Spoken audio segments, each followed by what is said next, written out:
Okay, this is just a short screencast to get people familiar with using an InCam outcomes database, because as you guys know, you're going to need to do some assessment of some measurement outcomes for your assignment.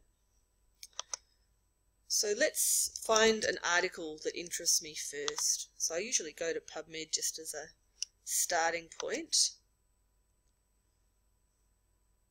And the article I'm thinking of is, let's see, it's AccuDep, which is an acupuncture for depression study. I'll just see if that comes up. I know it already does, otherwise I could go and look for it in a bit more detail. I'm going to click on free full text because I actually just want to do this fairly quickly today. This is the one I'm looking for. It's a study protocol. Well, that should actually, this is the results of the AccuDep trial. I'm just going to look at this one. It doesn't matter that it's a protocol for this component, because the protocol should list quite clearly what their outcome measure is. Aha, boom. Okay, so the primary outcome measure is the PHQ-9.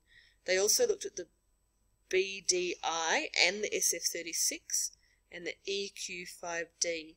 So I could look at any of those. I can't do the SF-36 because that's the next part of the assignment, but I know the BDI and I know the PHQ. Okay, so I'll just open a new tab. I'm going to check for those, whoops, in the InCam Health database. Now there's a couple of ways I can do this. Scroll down. What happens if I type in PHQ here? Is that going to bring up anything? Nothing. What about PHQ-9? Access denied. That's not good. Outcomes database. Let's do, I might try alphabetical by title and go to P. Let me try that. And then I can search down here if it's on there.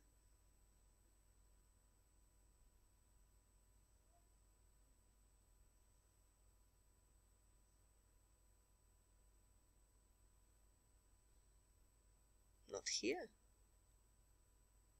Alright, what about the BDI? Why don't we try that? Let's see if I can find that one. Big anxiety. Aha! There's one. Okay, that's good to know. The Beck Depression Inventory. Just let me check I've got the right one. Go back and just check my BDI2. Yes. Okay, that's good. Alright, so we can see what it's called, what it's used for, if there's a cost. Yep, good. And what about here? Has it got any validity or... Oh, wow. Look at this. Jackpot. Validity and reliability references.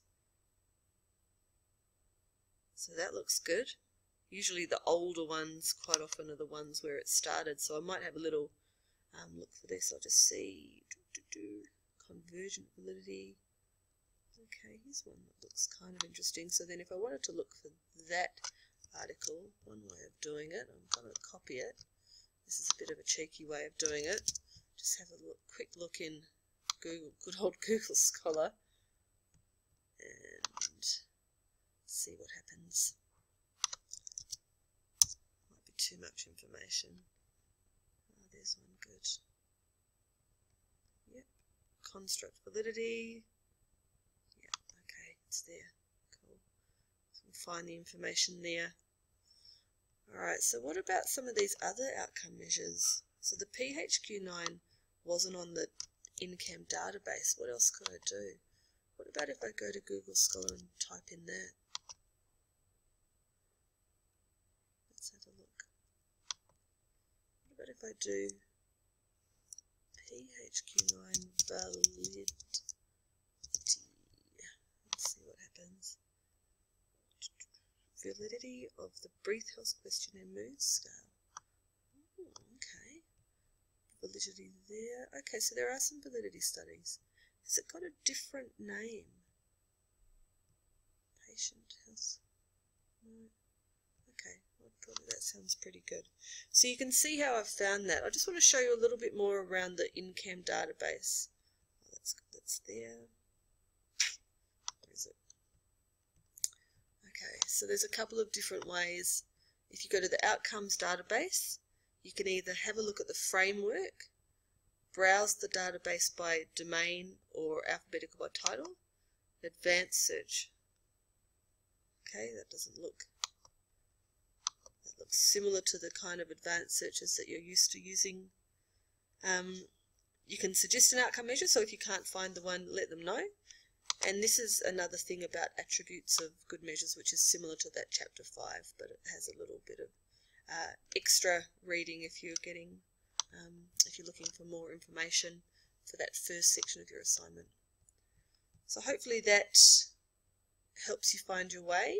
So go to the InCam database and try either browse the database, search the database, or look it up alphabetically by title.